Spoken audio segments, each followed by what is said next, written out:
नमस्कार दोस्तों, स्वागत है आप सभी का एक और नए वीडियो में। और इस वीडियो में बहुत ही शानदार टॉपिक, क्योंकि हमने कल के टॉपिक में introduction of anatomy and physiology पढ़ लिया था, और आज के जो हमारे सिलेबस के अनुसार है कोशिका। आज हम जानेंगे कि कोशिका यानी सेल हमारी बॉडी में किस तरह से काम करती है, क्या क्या इसके कोशिकांग है, क्या क्या उनका कार्य है, और बहुत मजेदार रूप से आसान से कॉन्सेप्ट के अनुसार इनको समझने का प्रयास करें। तो चलिए शुरू करते हैं। सबसे पहले कोशिका के बारे में बेसिक डिटेल हमको पता होनी चाहिए। तो बेसिक डिटेल में क्या आता है भाई? सबसे पहले कि भाई कोशिका है क्या। जो सबसे बेसिक डिटेल है उसमें सबसे पहला सवाल आता है कि भाई कोशिका क्या है। तो कोशिका के लिए अपने को एक ही लाइन याद रखनी है, इससे ज्यादा लाइनें अपने को याद रखने की आवश्यकता नहीं है, कि कोशिका सभी जीवित जो शरीर है या जीव है उनकी मूलभूत यानी बेसिक, स्ट्रक्चर्ड यानी संरचनात्मक, और कार्यात्मक यानी फंक्शनल, और जैविक इकाई है, यानी उनकी लाइफ की एक यूनिट है। तो क्या है भाई कोशिका? कोशिका सभी जीवों में या सभी जीवित जीवों में मूलभूत संरचना एवं क्रियात्मक एवं जैविक इकाई है। यह बात आपको ध्यान रखनी है।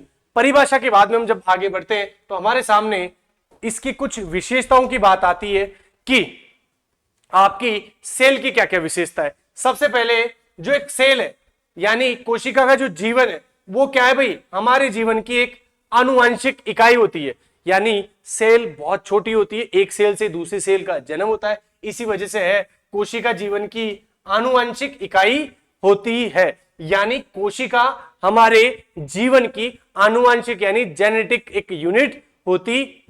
उसके बाद में क्या है? नई कोशिका का जो निर्माण है वो पुरानी कोशिका से होता है, ये बात भी आपको पता होनी चाहिए। उसके बाद में आता है खोज किसने की, कि व्यक्ति कौन था जिसने कोशिका की खोज की है। तो कोशिका की खोज करने वाला जो व्यक्ति है वो क्या है भाई? 1665 में आपके रॉबर्ट हुक ने क्या है भाई? कोशिका की खोज की है। लेकिन सबसे मेन एक सवाल आता है कि सर कोशिका जीवित खोजी या कोशिका मृत खोजी? तो यह भी आपको पता होना चाहिए। तो इन्होंने मृत कोशिका की खोज की थी। यानी सबसे पहले हमने देखा कि कोशिका क्या होती है। कोशिका एक बेसिक स्ट्रक्चर्ड फंक्शनल यूनिट है जिसकी खोज रॉबर्ट हुक ने 1665 में की थी, और वो भी कैसी? डेड सेल यानी मृत कोशिका की खोज की थी। आगे जैसे ही बढ़ते हैं तो एक और सवाल आएगा कि सर अब हमको एक चीज बताओ कि जब मृत कोशिका खोजी होगी तो किस में खोजी? तो एक लकड़ी के टुकड़े में खोजी, जिसको क्या कहते हैं भाई? कोर्क बोलते हैं। तो उनको क्या है? एक बिल्कुल मधुमक्खी के छत्ते की जैसी संरचना दिखी, जिनको उन्होंने क्या कहा भाई? एक तरह का सेलुला है, और इसी सेलुला शब्द से हमारी सेल शब्द की उत्पत्ति होती है। आपको ये बेसिक जानकारी भी पता होनी चाहिए। जैसे ही हमने ये समझा कि सर आपने बता दिया, बहुत बढ़िया बात है कि 1665 में रॉबर्ट हुक ने आपके कोशिका की खोज कर दी। कोशिका मृत थी, सबसे पहले लकड़ी के टुकड़े में देखा जिसको कोर्क कहते हैं। मधुमक्खी के छत्ते की जैसी संरचना थी जिसको क्या कहा भाई? सेलुला कहा। और इसी सेलुला से एक शब्द की उत्पत्ति होती है जिसको कहते हैं सेल। जिसको क्या कहते हैं? सेल। लेकिन हमारे सामने ये भी तो आता है कि क्या पब्लिक मंच पे आके उन्होंने कहा था कि ये सेल है? मैंने ऐसे कोई सेल को देखा नहीं। पब्लिक मंच पे नहीं कहा। कहां पे भाई? एक बुक है, बुक का नाम है माइक्रोग्राफिया। इस माइक्रोग्राफिया में कोशिका शब्द की व्याख्या की, और इसी बुक से हमारे को सबसे पहले सेल या कोशिका शब्द की उत्पत्ति का पता चलता है। यहां तक की बात समझ में आने के बाद में हमारे सामने एक और सवाल आ जाता है कि भाई सर आपने बता दिया कि मृत कोशिका की खोज कर ली, तो जीवित कोशिका है उसकी खोज किसने की? जो जीवित कोशिका है उसकी खोज की आपके एंटोनी वॉन ल्यूनहोक ने। कब भाई? 1674 में। यानी 9 साल के बाद ही जीवित कोशिका की खोज की। लेकिन सवाल एक और बरकरार है कि जीवित कोशिका की खोज की किसमें? तो वो की किसमें भाई? दांतों के एनिमल वाले पार्ट में, और आपके जो बरसात का पानी होता है, बारिश का पानी होता है, जिसमें बैक्टीरिया में सबसे पहले सेल को देखा गया, क्योंकि वो बैक्टीरिया एक बैक्टीरिया से दूसरा और वो जिस प्रकार से फैल रहे थे उससे पता चलता है हमारे को कि भाई जीवित कोशिका की खोज कहां से की जाती है भाई, बारिश के पानी तथा दांतों के इनेमल से की जाती है। ये बात हुई बेसिक। उसके बाद में हमारी सेल के बारे में कुछ इंपॉर्टेंट फैक्ट्स है और ऐसे फैक्ट्स हैं कि कभी कभी छोटे छोटे एग्जामों में और कभी कभी बड़े बड़े एग्जामों में भी ये पूछ लेते हैं।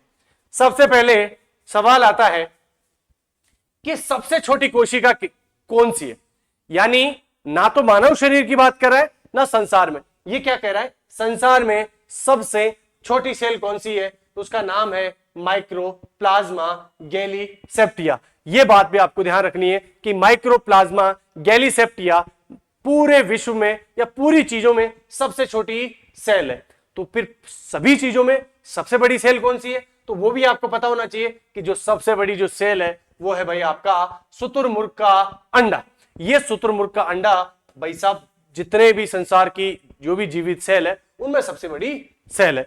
फिर ये बात आती है कि सर मनुष्य में सबसे छोटी सेल क्या है, मनुष्य में सबसे बड़ी सेल क्या है, तो वो भी जान लेते हैं।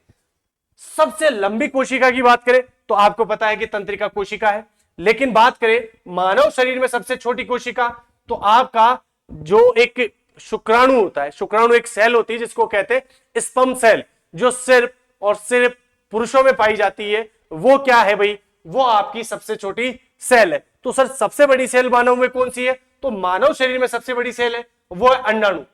अंडाणु आपके महिलाओं के ओवरी में पाई जाने वाली एक सेल है जिसको क्या कहते हैं, अंडाणु कहते हैं, और ये मानव शरीर की सबसे बड़ी सेल है। आगे का सवाल आता है कि जो कोशिका है, जो कोशिका का जो प्रिंसिपल है वो किसने दिया है, तो कोशिका का जो प्रिंसिपल है या कोशिका का जो सिद्धांत है वो दो व्यक्तियों ने मिलकर दिया है, एक का नाम है स्लाइडेन और एक का नाम है स्वान। यहां तक की पूरी चीजें फैक्चुअल चीजें थी, समझाने की चीजें थी, यहां तक अपने समझने जैसा ज्यादा चीजें थी नहीं। आगे चलते बहुत मजेदार चीजें और भी इस चैप्टर में बाकी है।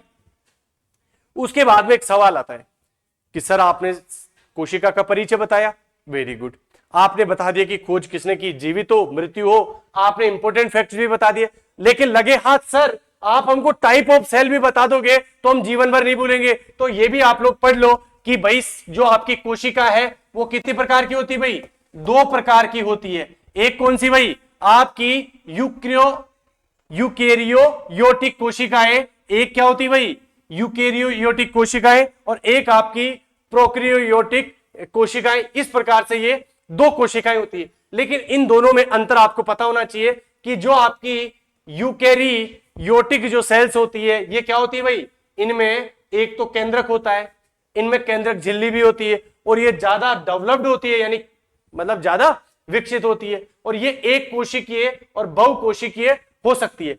लेकिन एक ही चीज आपको ध्यान रखनी है कि ये यूकेरियोटिक सेल्स पाई किस किस में जाती है, तो ये सिर्फ किस किस में पाई जाती है, पौधों में, कवक में, प्रोटोजोआ में, जानवरों में और सभी जीवों में। यानी मनुष्य में क्या पाई जाती है, यही पाई जाती है। पौधों में भी क्या होती है, यही पाई जाती है। आपके जीव जंतु में भी कौन सी पाई जाती है, यही पाई जाती है। आगे चलेंगे, दूसरी कोशिका का जो प्रकार है उसको कहेंगे प्रोकैरियोटिक सेल्स, जो किसमें पाई जाती है भाई, आपके बैक्टीरिया, नील, जो आपके जो नील शैवाल होती है ना उसमें, इनमें पाई जाती है। और हमको ये ध्यान रखना है जो जो चीजें उसमें पड़ी उन सबका उल्टा कर दो। उनमें केंद्रक पाया जाता है, इनमें केंद्रक नहीं पाया जाता है। उनमें कोशिका झिल्ली पाई जाती है, इनमें कोशिका का झिल्ली का जो आवरण होता है उसका अभाव होता है। वो विकसित है, ये कम विकसित है। वो आमतौर पर यूकेरियोटिक कोशिकाओं की तुलना में छोटी और सरल होती है, लेकिन वो बड़ी होती है, क्योंकि तुम्हें पता है बैक्टीरिया भी छोटा होता है और नील, शैवाल, हरित ये सारे के सारे छोटे होते हैं। तो कोशिका के दो प्रकार है। पहला कौन सा है भाई, पहला है आपका, और याद भी करना है तो मैं आपको ट्रिक भी बता देता हूं। आपको पता है जहां भी सेल आए, अब भाई जहां पे भी सेल आए तो सबसे ज्यादा सेल कहां है भाई, सबसे ज्यादा सेल है यूपी में। सेल का मतलब क्या होता है, फोन भी होता है ना भाई सेल का मतलब। तो एक बार बताओ, सबसे ज्यादा जहां जनसंख्या होगी वही तो क्या होंगे, सेलफोन सबसे ज्यादा होंगे। तो सेलफोन सबसे ज्यादा क्या है भाई, यूपी में। तो यू यानी यूकेरियोटिक सेल, और मतलब पहला यू यानी अपन, मतलब यू यानी हम, इनमें पाई जाती है। और पी यानी क्या है भाई, आपके ये जो भी बैक्टीरिया, नील शैवाल जो भी बच जाती है, यानी प्रोकैरियोटिक सेल्स। तो याद करने के हिसाब से जिनको ऐसे याद है तो ये ऐसे याद रख सकता है, और जो यूपी से याद रखे तो यूपी से याद रख सकता है। आगे चलते हैं।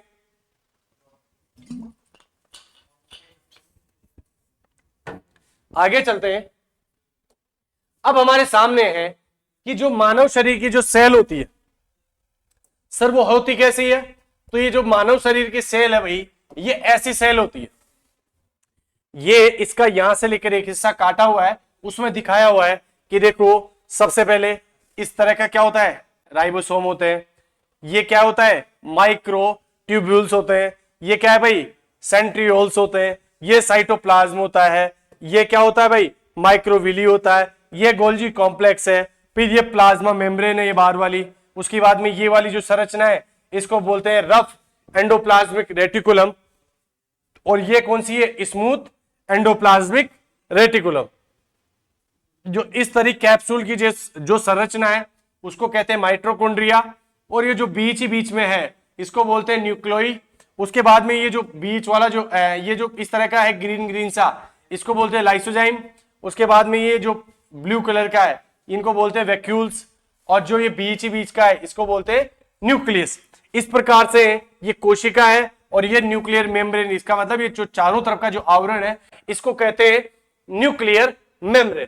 तो ये चीज आपको समझ में आई होगी, लेकिन इसको समझने से ज्यादा जरूरी है कि ये जितने भी कोशिकांग अंग है, वो कौन कौन सा कार्य करते हैं, ये भी आपको पता होना चाहिए।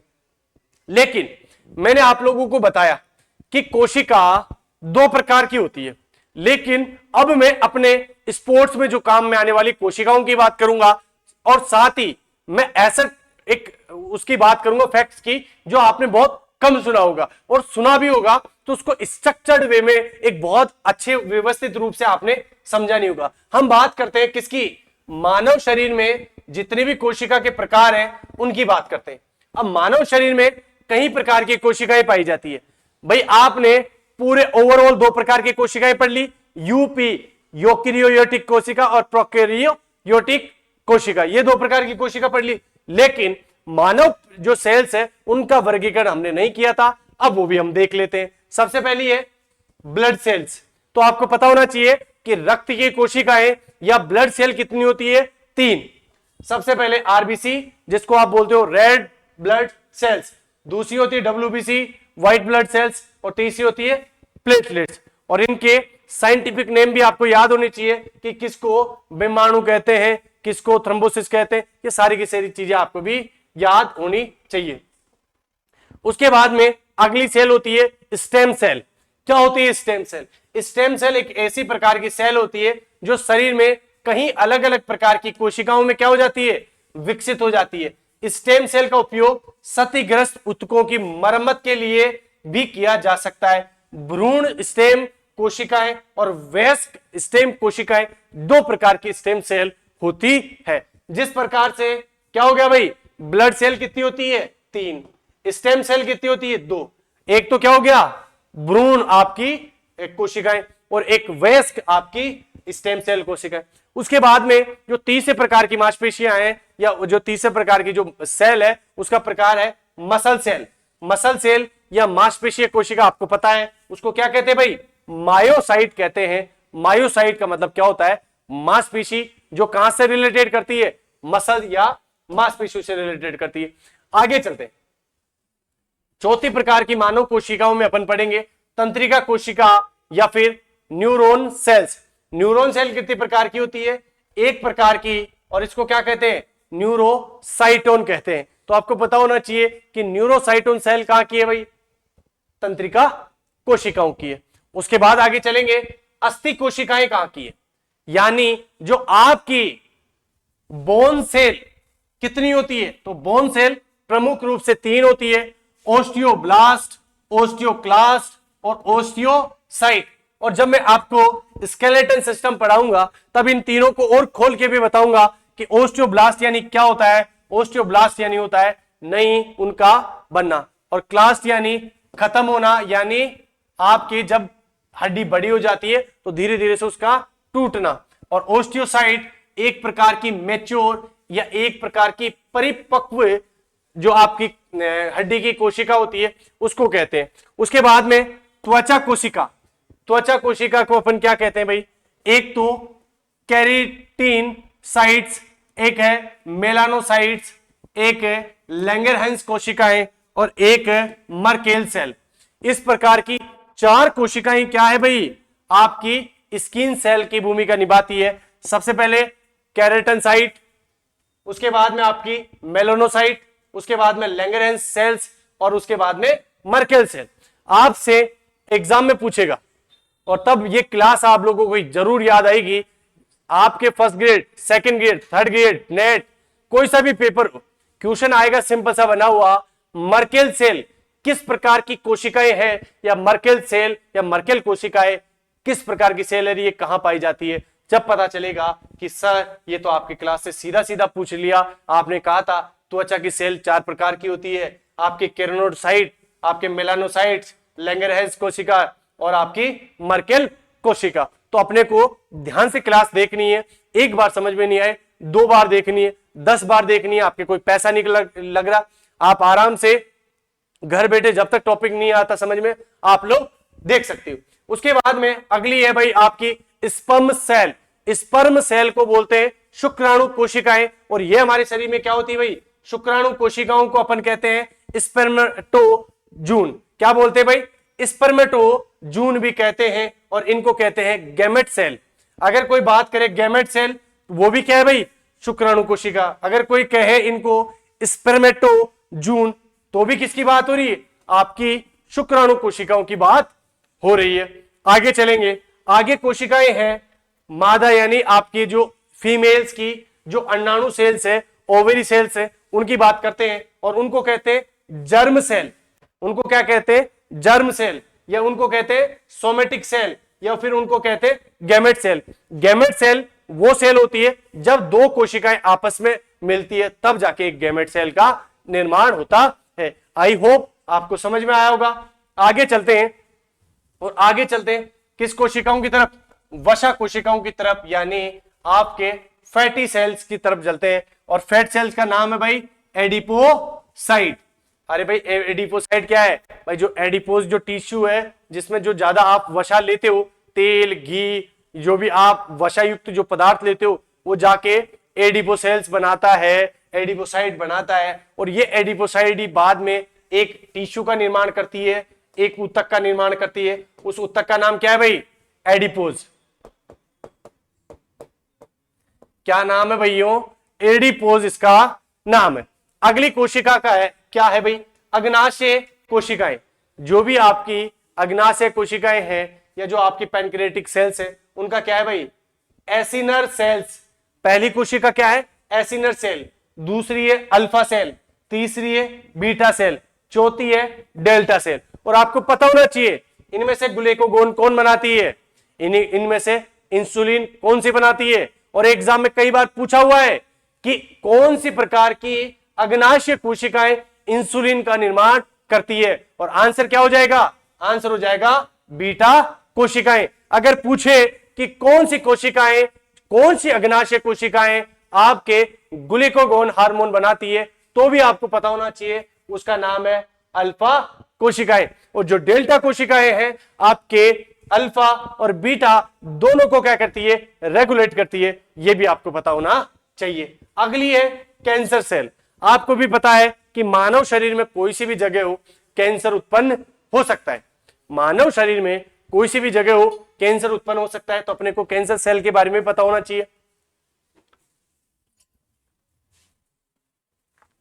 देखो कैंसर के बारे में आपको 4-5 फैक्ट्स आपको याद होने चाहिए कि भारत में सबसे ज्यादा पुरुषों में कौन सा कैंसर होता है, भारत में महिलाओं में सबसे ज्यादा कौन सा कैंसर होता है, विश्व में सबसे ज्यादा पुरुषों को कौन सा कैंसर होता है, विश्व में महिलाओं को सबसे ज्यादा कौन सा कैंसर होता है।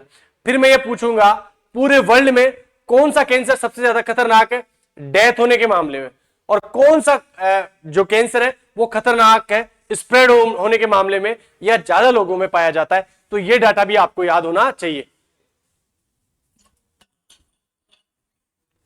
कैंसर का टेस्ट आपको पता होना चाहिए, कैंसर की जांचें आपको पता होनी चाहिए। अपन अभी फिलहाल कैंसर सेल की बात करेंगे, और जिसको भी मुझसे ये सारा हेल्थ एजुकेशन का पूरी सारा पढ़ना है मैं यहां पढ़ा दूंगा, आप लोग बने रहिए ऐसे डीप में और मजेदार कॉन्सेप्ट के लिए। अब कैंसर सेल की बात करते हैं, उनकी उत्पत्ति और ऊतक के प्रकार के आधार पे अपन उनको नाम देते हैं।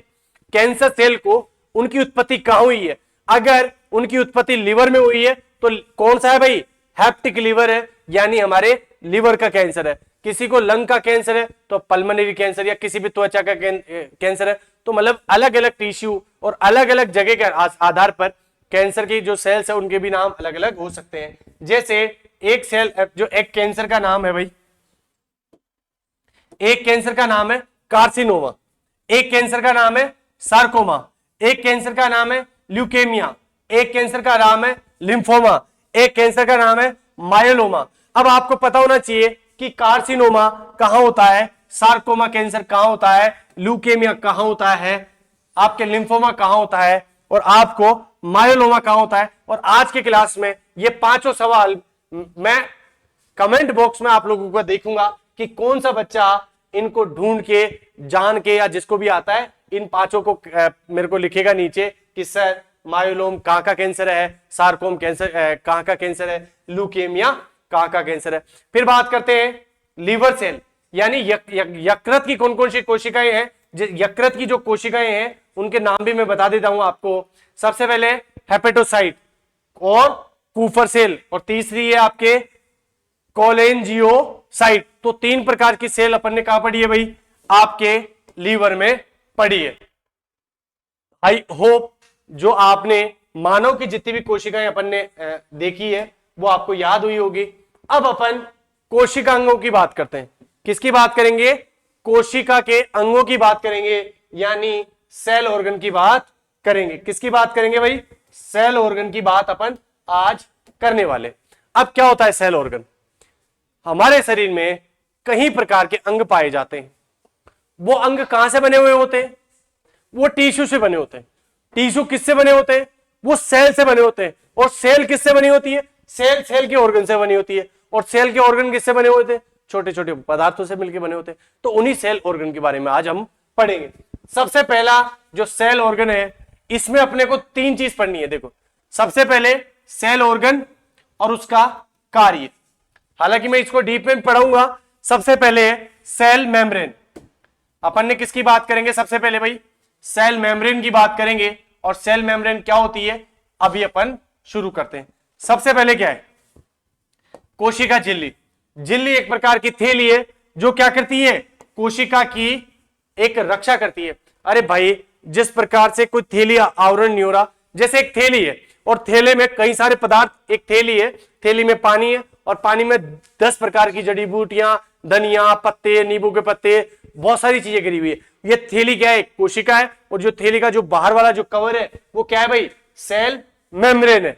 ये बात तो आपको ध्यान रखा। ये जो सेल मेम्ब्रेन है ये क्या है भाई, कोशिका का एक रक्षा करता है, और इसी के अंदर सारे पदार्थ पाए जाते हैं। और ये आपके कौन सा पदार्थ अंदर जाएगा, कौन सा पदार्थ बाहर जाएगा, ये सारी भी नियंत्रण कौन करता है भाई, सेल मेम्ब्रेन करता है। और आपके जो सेल के बाहर और अंदर का जितना भी कम्युनिकेशन होता है, संचार होता है, ये भी कौन करता है भाई, आपका सेल मेम्ब्रेन करता है। उसके बाद में है, अगला है सेंट्रोसोम। क्या होता है सेंट्रोसोम, सेंट्रोसोम कोशिका विभाजन और कोशिका गतिशीलता में महत्वपूर्ण भूमिका निभाता है। कभी भी एग्जाम में क्वेश्चन आ जाए कि सेंट्रोसोम क्या करता है, तो आपको दो ही काम करना है। एक तो कोशिका विभाजन करता है यानी सेल डिवीजन करता है, और दूसरा काम क्या है, कोशिका मूवमेंट करना या कोशिका को गतिशीलता देता है। तीसरा है भाई साइटोप्लाज्म। साइटोप्लाज्म या कोशिका द्रव क्या होता है, इस थैली में जो पानी पाया जाता है, जो सारा लिक्विड होता है, उसको क्या कहते हैं, साइटोप्लाज्म। कोशिकीय प्रक्रियाओं के लिए एक माध्यम के रूप में करना, और ये कोशिका के आकार को बनाए रखता है। अब ये जो पानी है, ये पानी ही अंदर कोशिका का आकार बना के रखता है। ये बात भी आपको पता होनी चाहिए।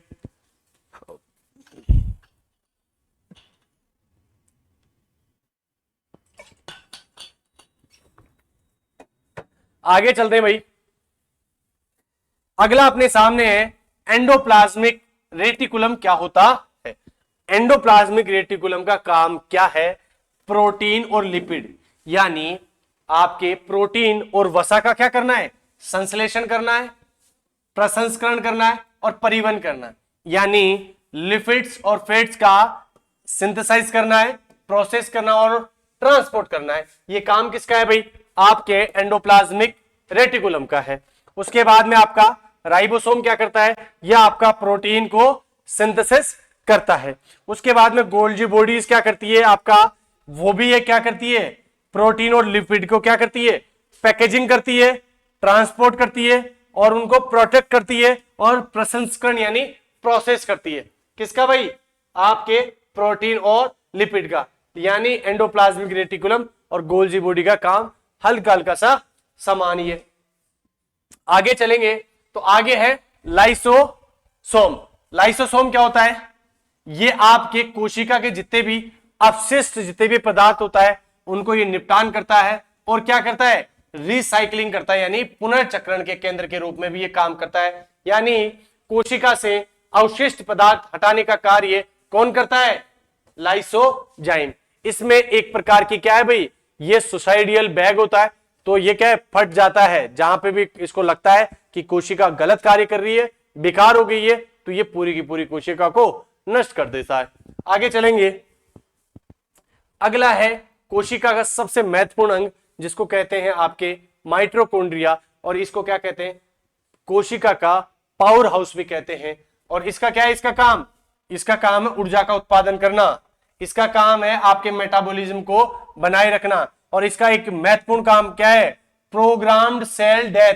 मतलब ये एक चीज करता है जो एग्जाम में यहीं से पूछी जाएगी, आप लोग आज इसको नोट कर लेना। ये क्या कहता है? एपेटोसिस करता है। और एपेटोसिस क्या होता है भाई? Program cell death. ये एक तय समय पे कोशिका की मृत्यु करने में सहायक है, और ये आपकी कैल्शियम की होम्योस्टेसिस स्थिति बनाए रखता है, यानी कैल्शियम का स्तर बनाए रखता है। कौन भाई? आपके माइटोकॉन्ड्रिया। तो माइटोकॉन्ड्रिया के काम भी पता होना चाहिए कि ऊर्जा का उत्पादन करता है, आपके एपेटोसिस करता है, आपकी जो कैल्शियम है उसके होम्योस्टेसिस स्थिति को देखता है। आगे है आपके वैक्यूल, और वैक्यूल को क्या कहते हैं? रिक्तिका। और रिक्तिका क्या काम करती है? स्टोरेज, वेस्टेज और मैनेजमेंट एंड सेल सपोर्ट। ये क्या करती है भाई? वेन्यूल्स भंडारण करती है, आपके अपशिष्ट पदार्थ है उनका प्रबंधन करती है, और कोशिकाओं को क्या करती है? सहारा देती है। उसके बाद में आपका न्यूक्लियस है। न्यूक्लियस तो आपको सबको पता है, सेल का ब्रेन होता है। ये store and protect the cell genetic materials, यानी जो भी आपके कोशिका में जो जेनेटिक यानी अनुवांशिक जितने भी जो सामग्री है उनकी सुरक्षा का काम कौन करता है? न्यूक्लियस होता है, क्योंकि इसमें डीएनए पाया जाता है। ये कंट्रोल करता है किसको? जीन्स को। जो आपकी जीन्स होती है अनुवांशिकी होती है, इनको कंट्रोल करने का कार्य भी यही करता है। उसके बाद में आगे चलेंगे, आपके न्यूक्लियस। ये न्यूक्लियस क्या करता है? राइबोसोम का संश्लेषण करता है और समायोजन करता है, synthesis and assembly of ribosome. ये भी आपको पता होना चाहिए। उसके बाद में साइटोस्केलेटल क्या है? साइटोस्केलेटल क्या है? ये भी एक विशेष प्रकार का कार्य करता है, ये भी आपको पता होना चाहिए। ये क्या करता है? आपकी कोशिकाओं को संरचनात्मक सहारा देता है और उसको आकार प्रदान करता है। और दूसरी चीज क्या है? ये साथ में कोशिका की गति और जो अंत कोशिका का जितना भी परिवहन होता है वो भी यही मेंटेन करता है। अपन सिर्फ कोशिका के अंग की बात कर रहे हैं और उनका छोटा से छोटा जो शॉर्ट नोट्स बनाते हैं और उसमें उसका कार्य होता है उसकी बात करें। कोशिका की जो डिटेल परिचर्चा है वो अभी बाकी है। कोशिका आपको 2 पार्ट में बढ़िया देखने को मिलेगी। उसके बाद में जो तीसरी चीज है वो क्या है भाई? वेसिकल्स और वैक्यूल्स, यानी इसको कहते हैं पुटिका। यानी ये ट्रांसपोर्ट करती है, किसका ट्रांसपोर्ट करती है? मटेरियल्स का, न्यूट्रिएंट्स, जो भी आपके न्यूट्रिएंट्स है और जो भी वेस्ट है उसका क्या करती है? ट्रांसपोर्ट करती है। और जो आपकी एक और होती है, मतलब ये सेम जगह आ गई, एक जगह। इस प्रकार से आपके अगला जो सेल ऑर्गन है उसका नाम है क्या है? माइक्रोबॉडीज। ये फैटी एसिड का क्या करता है? ब्रेक डाउन करता है। ऐसी आपकी एक सेल है, सेल का ऑर्गन है सीलिया और फ्लैगिलिया। सीलिया और जो फ्लैगिला है ये क्या करती है, ये क्या करते हैं, आपके जो आवाजाही है, जो ट्रांसपोर्टेशन है उसको सुगम बनाते हैं। और बाद में है आपकी सेंट्रियोल्स, और सेंट्रियोल्स क्या है, कोशिका विभाजन को व्यवस्थित करते हैं। तो अपन ने आज की क्लास में 17 सेल ऑर्गन और उनका काम देखा है। सिर्फ मैं क्या कह रहा हूं, देखा है, इनको डिटेल में अपन कल भी करेंगे, क्योंकि कोशिका सेल मतलब जो सेल और कोशिका है एक बड़ा चैप्टर है, एक ही क्लास में इसको संभव नहीं है, क्योंकि इसके आगे अपन इनके जितने भी कोशिका के अंग है उनको भी एक एक करके अपन समझने वाले हैं। तो आज की क्लास अपन यही खत्म करते हैं, और इसी प्रकार की जो इसका जो नेक्स्ट पार्ट है वो आपके सामने कल आएगा। तो बने रहिए, समझते रहिए और फिजिकल एजुकेशन को आसान बनाते रहिए। थैंक यू, धन्यवाद।